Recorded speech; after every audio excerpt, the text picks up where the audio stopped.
അങ്ങനെ സാധനം പ്രതീക്ഷയിലും ഫാസ്റ്റായിട്ട് കയ്യിൽ കിട്ടിയിട്ടുണ്ട്. മീഷോന്നാണ് ഞാനിത് പർച്ചേസ് ചെയ്തിട്ടുള്ളത്. വാങ്ങാമെന്ന് തോന്നിയ ആ സ്പോട്ടിൽ തന്നെ ഓർഡർ ചെയ്യുകയും ചെയ്തു. എൻ്റെ ഫ്രണ്ടാണ് എനിക്കിതിൻ്റെ ലിങ്ക് ഷെയർ ചെയ്ത് തന്നത്. അത്യാവശ്യം നല്ല റിവ്യൂസും പിന്നെ നമുക്ക് അഫോർഡ് ചെയ്യാൻ പറ്റുന്നതും ആയതുകൊണ്ടാണ് ഇതന്നെ വാങ്ങിയത്. അപ്പോൾ സാധനം വേറൊന്നുമല്ല, ഇതൊരു ട്രൈപ്പോഡാണ്.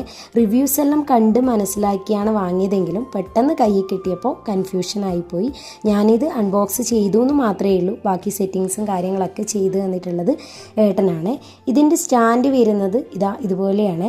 അതുപോലെ ഫോൺ ഏത് ആംഗിളിൽ സെറ്റ് ചെയ്യാനും അത് ടൈറ്റ് ചെയ്യാനും ഒക്കെ പറ്റുന്നുണ്ട്. അത്യാവശ്യം നല്ല ഹൈറ്റും വരുന്നുണ്ട്. ഹൈറ്റ് കൂട്ടുമ്പോൾ ഇതിന് ചെറിയ ആട്ടെല്ലാം ഉണ്ട്. പക്ഷേ നമുക്ക് അത്രയും ഹൈറ്റിൽ ഇത് യൂസ് ചെയ്യേണ്ട ആവശ്യമേ വരുന്നില്ല. ട്രൈപ്പോഡായും അതുപോലെ സെൽഫി സ്റ്റിക്കായും നമുക്കിത് യൂസ് ചെയ്യാം. വയർലെസ് ബ്ലൂടൂത്ത് റിമോട്ടൊക്കെ വരുന്നുണ്ട്. പക്ഷേ ഞാനത് ഈ വീഡിയോയിൽ കാണിച്ചിട്ടില്ല. അതാണ് ഇതിൻ്റെ ഏറ്റവും വലിയ ഹൈലൈറ്റ് എന്ന് പറയുന്നത്. വലിയൊരു വെയിറ്റ് താങ്ങാനുള്ള കപ്പാസിറ്റി ഒന്നും ഇതിൻ്റെ താഴെയുള്ള സ്റ്റാൻഡിന് വരുന്നില്ല. അപ്പോൾ യൂസ് ചെയ്യുമ്പോൾ അതൊന്ന് ശ്രദ്ധിക്കുക. നമ്മൾ കൊടുത്ത റേറ്റിന് എന്തായാലും വേർത്തായിട്ടുള്ള ഒരു പ്രൊഡക്റ്റ്